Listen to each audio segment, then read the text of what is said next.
নমস্কার। আজকে আমি দাবা খেলা নিয়ে বেশ কিছু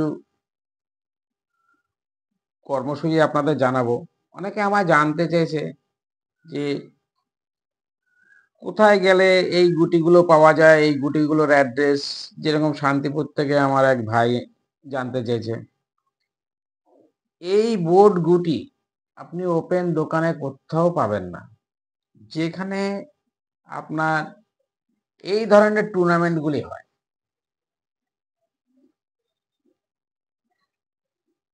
এই টুর্নামেন্টে ওয়েস্ট বেঙ্গল বোর্ডের এরাই সমস্ত কিছু অর্গানাইজ করে। দীপেন্দু বড়ুয়ার এক ভাই আছে দেবাশিস বড়ুয়া, উনি থাকেন, আরো অনেকেই থাকেন। ওনারাই এইগুলি সব পেয়ারিং থেকে শুরু করে সমস্ত কিছু সেটিং করেন। ওদের সাথে যোগাযোগ করলেই এই বোর্ড গুটি পাওয়া যায়। আর আমি এর মধ্যে এইখানে 2 তারিখে নর্থ দমদমে একটা টুর্নামেন্টে আমি বসেছিলাম। এইটা ছিল সেই টুর্নামেন্ট। টোটাল প্লেয়ার্স ছিল 300 প্লেয়ার। 7 রাউন্ডের খেলা হয়েছিল। 7 রাউন্ডে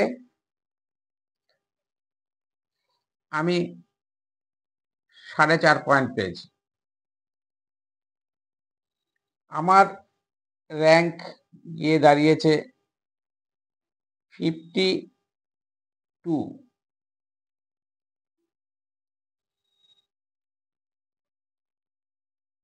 এই যে দেখুন আমার 52 প্লেস।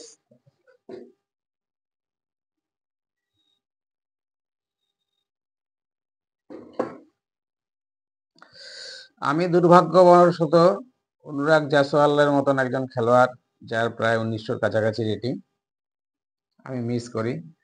একটা উইনিং পিচ ছিল, সিসিলিয়ান ড্রাগন খেলা ছিল, কিন্তু খেলার মধ্যে তো হার জিত হয়েই থাকে। যাই হোক, আমি 4.5-এ শেষ করেছি। আর অনেকে খালি প্রশ্ন করেন যে আপনার রেটিং নিয়ে।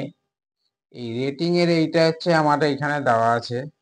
আমি র‍্যাপিড, ব্লিজ এবং ক্লাসিক্যাল খুব কম খেলা হয়, কারণ আমাদের অফিস এয়ারপোর্টের আন্ডারে অত ছুটি পাওয়া যায় না, যার জন্য আমার এই রেটিং এই পর্যন্ত আছে।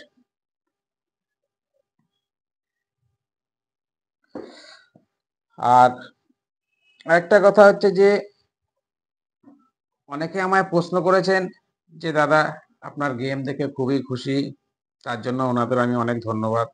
আরো ডিটেলস, বেশি ডিটেলস বলতে গেলে, প্রত্যেক কটা চাল নিয়ে বলতে গেলে 1 ঘন্টার উপরেও ভিডিও শেষ হবে না।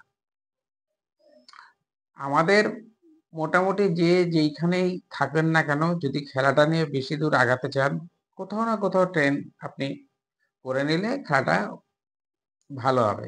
কারণ আমরা কোনোদিন সিসিলিয়ান খেলছি, কোনোদিন ন্যাশড্রাফ সিসিলিয়ানের, রুইলোভেস খেলছি, ইভান গ্যাম্বিট খেলছি, গোয়াকো পিয়ানো খেলছি। এই খেলাগুলির সম্বন্ধে কোনো নলেজ না থাকলে বোর্ডের স্ট্রাকচার অটোমেটিক ভেঙে যায়। আমি ওপেন একসাথে প্র্যাকটিক্যাল 8-9 জনের সাথে ওপেন খেলেছি, যারা থিওরি জানেন না। আমি 8 জনের মধ্যে 8 জনকেই আমি হারিয়েছি। এবার হারানো কিরকম, কারোর মন্ত্রী চলে গেছে, কারোর 2টো পিস চলে গেছে।